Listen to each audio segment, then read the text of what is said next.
just want to thank you for joining me for episode 3 of the Think on These Things podcast, where we take the world's most digested self-help literature, self-development books, podcast ideas, and beliefs. We digest them, we look at them through a biblical worldview, and most importantly, we make them applicable to you immediately. Before we jump into everything, guys, I would love it if you like this video, shared it with a family member or friend, subscribe to the channel. We put out podcasts every single Sunday. I'm working on putting them on some other platforms as well. I'm trying to make sure to upload correctly all my sweating and meditating videos. So in case you can't find me on Facebook or Instagram, you should be able to. I'll put my little infographic up here in the corner. You can see all of them on the channel there as well and get a whole bunch of them. I apologize ahead of time. I'm actually cooking some delicious chicken and shred it all up. Just have delicious chicken tacos all week. So if you hear my oven go off in the back, that's what it is, and that you can't smell it. I can't wait till they have smell-o-vision, but right now it's absolutely amazing. But hey, again, jumping into it this month, as apart from being Black History Month, I hope you guys have been having an amazing Black History Month. We are looking at the book How to Win Friends and Influence People by Dale Carnegie. In my personal opinion, this is one of the best books out on the market right now for communication. This book has been in circulation since the 1940s, has helped millions of people with their communication in every single industry you can think of, and has helped me not perfect, but become progressive in the way that I communicate with others. I find myself in a lot of spaces where I'm speaking in front of people through my business, through Facebook, through just meeting people out in public, through church. And this book has really helped me communicate with everyone across a bunch of different demographics. So, episode 1 and episode 2, they're linked down in the description. Definitely go check them out. But today, for episode 3, the 2 elements that we're going to be talking about very heavily are super important for leadership. Leadership is a very dynamic word. It doesn't just mean the person who is over 100,000 people or the guy who runs a multi-billion-dollar company. If you're a mom, a dad, if you lead worship at your church, if you're an older brother or sister, you are a leader. So today's qualities are really, really going to help you, and they've helped me. These are some qualities that I've had to adopt in my leadership roles at work and my outside businesses. So, characteristic 1. This one is tough. When you are wrong, admit it and admit it quickly. Now, I know a lot of us are never wrong. I get it, right? I know you're never wrong. You never make any mistakes. It's all good. But in leadership, because we're all led by humans, our leaders are going to make mistakes, yourself included. It's so important that when you make a mistake, and especially one that's out in the open, that you admit it and admit it quickly. Some of the leaders I admire the most are the ones who understand that if they make a mistake, they own up to it. One of the most negative, things of a corporate environment is when you have someone who refuses to be wrong. Now, there's a difference between authority, having authority and making sure to put yourself in a place that's always respectable, and then just never admitting when you're wrong. And the never admitting when you're wrong piece is super toxic. Honestly, guys, if you want to know what a toxic quality is, never admitting when you're wrong is super toxic. There are some people out there that believe that to be a really good leader, to really have people respect you, you have to make it come across like you are never wrong. That could not be further from the truth. As a matter of fact, in my personal experience, I found that people actually relate to me more, and they actually have more respect for me when I make a mistake and I admit that I'm wrong, versus trying to play it off as if I didn't do anything or there wasn't a problem. The other piece to that is doing it quickly. Sometimes we can miss our opportunity to mend a relationship or actually keep business flowing correctly, like with a client or a customer, if we take too long to admit the fact that we're wrong. Like, for instance, let's say you went to the store and you purchased something and it was defective, and then instead of giving you a refund right away, the company waits 90 days to give you a refund.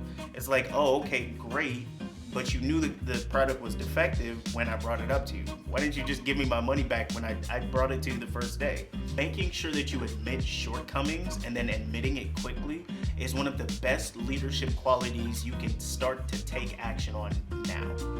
Take action on it now. The reason being is because every day you're gonna make a mistake. As long as if you're doing it right, every day you're gonna make a mistake. So every day you have the opportunity to admit when you've made a mistake and admit it quickly. You wanna make sure that your team, whether it's a little brother or sister, your husband and your wife, your kids, your church family, whoever it is, you want them to know, hey, if I make a mistake, I'm going to admit it, and I'm going to admit it quickly. So one, we can get over it, and two, we can start looking for the solutions to make sure we can keep business going as normal. As an example, in this chapter, Dale actually talks about a time when he went to the park with his dog unleashed, and a police officer told him that the dog had to be leashed. So Dale said, okay, fine, whatever. He leashed the dog, but next time he came back, the dog was unleashed again. Now, the police officer rode right up to him, and instead of Dale making all these excuses about how his dog is well trained and nobody else has an issue with it, he apologized to the police officer immediately. He said, hey, I apologize, my fault, I made the mistake. I will make sure that my dog is leashed every single time we come. Now, instead of laying into him, the police officer says, hey, okay, fine. No problem, I won't write you a ticket, but make sure that next time your dog is leashed. The next good thing about being able to admit it quickly when you make a mistake is that you get to control the narrative.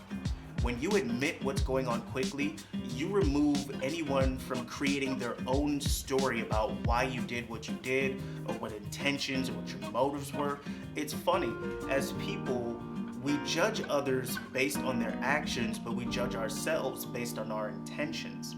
So if you can admit that you made the mistake quickly, you get to put your intentions out there faster than someone else can create their own concept of what your intentions are. Hey, if you're watching this, I just want to let you know about an awesome opportunity. If you're a business owner or an online entrepreneur, my name is Aaron Roberts, and I'm the owner-operator of Deliverance Brand Strategy and Coaching. Partnering with Deliverance is the most crucial step in growing your brand to the next level. Business owners and entrepreneurs miss out on thousands of dollars in potential sales every single month because they aren't producing consistent content for their core audience. What I'm going to help you do is focus your efforts into real actionable steps to make sure that your brand reaches a wider viewer base and maintains more of your core audience. Maybe you're new and you have a really cool idea, but you don't know how to get it off the ground. We can help there too. Deliverance can actually coach you through many of the pitfalls of business ownership. That means you get your idea off the ground faster and stay in business longer. If you want more details on how you can get my personalized strategies and business coaching, then go ahead and visit my website, deliveranceBSC.com. Oh, and here's the best part. You can try me before you buy me. When you visit my website, you can set up a free consultation. We can sit down and talk about your business, your goals, your vision, most importantly, how I can bring your brand value. You'll also get access to many of my free resources every single month. So, go to the website, go ahead and set up a free consultation, deliveranceBSC.com. I look forward to partnering with you. Okay, so the next principle here is just as important as the first one, and it's actually about when other people make mistakes. You see, just like how as a leader, you know you're going to make mistakes, or you know your leader's going to make mistakes, you understand that you're going to make mistakes as well. And so when that happens, you want to have that same grace placed on you. So the principle is whenever someone makes a mistake, make the mistake seem very simple to solve. This one is huge, especially for me. I have a personal pet peeve that when people have an issue or problem with something that I've done, they blow it out of proportion. If you blow it out of proportion, I'm gonna get upset. I won't lie to you. The reason being is because oftentimes when people don't really understand what the problem is, or they just have something personal. They want to make the issue seem larger than it actually is. And what that does is that takes away from the solution finding process. When you take the time to just kind of walk the person who made the mistake backwards and say, hey, here's how we can fix it. Here are the steps that you need to go through to make sure that you don't make this mistake again. I'm telling you right there, that is such a credibility builder. It's not even funny. Matter of fact, I think this is one of the biggest things Jesus probably did for the disciples, because with them not having that same spiritual background, remember Jesus actually went to a version of seminary for his time frame. So he has a knowledge of the scriptures that they don't. So some of them may or may not have read it, they may have misquoted it, whatever the situation is. And for Jesus to probably pull them to the side and say, hey, that's not really what that meant, that's super important. I think really good leaders know how to take an issue and a problem and break it down into bite-sized pieces so that people can digest it and make sure that they're on the right path. When people blow up a situation, you freak everybody out. Nobody's going to be hearing anything other than, this thing is broken, we can't have it. You want to make sure that the thing is so easily taken care of that the next time, if the person makes the mistake, they may not have to come to you until after they've already fixed it. I actually use this technique in my day-to-day. For my company, I do some corporate training. A lot of the people who I train actually don't speak the same language as me primarily, so their first language isn't English. So sometimes they may make a mistake just kind of based off of sentence structure or language or a difference in terminology.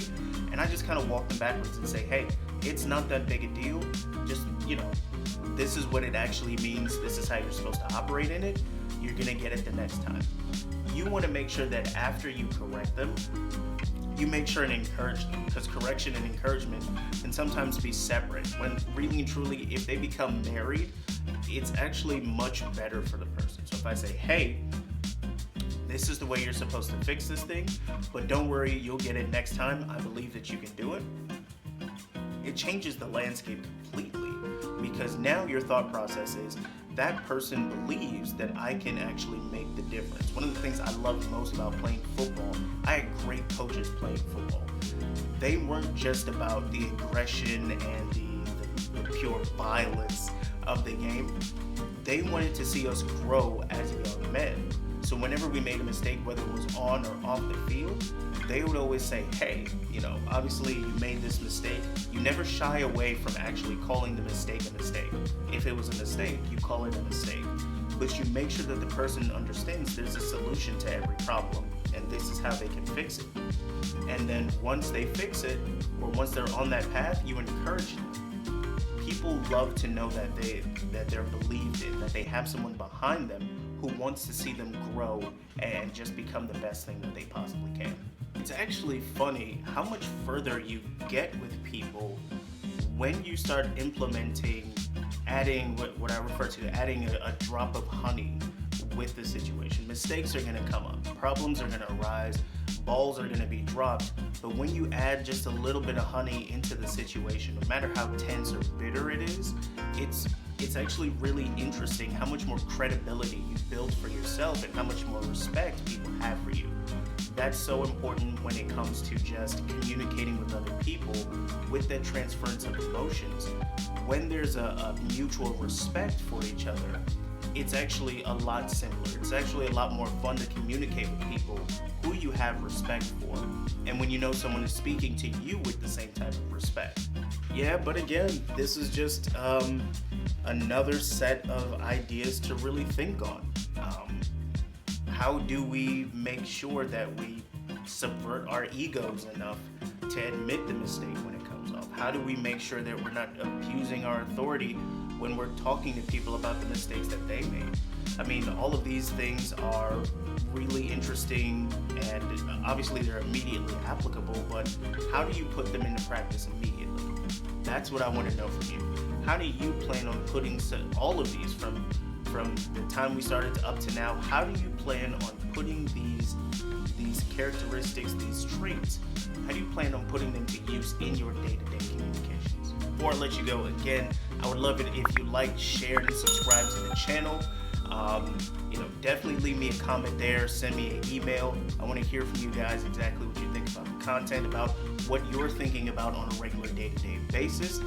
If you have any books or ideas or podcasts, definitely send them to me. You can send them to my email, or you can message me on Facebook or Instagram, whichever one. I love hearing and just reading content about really cool things to think about.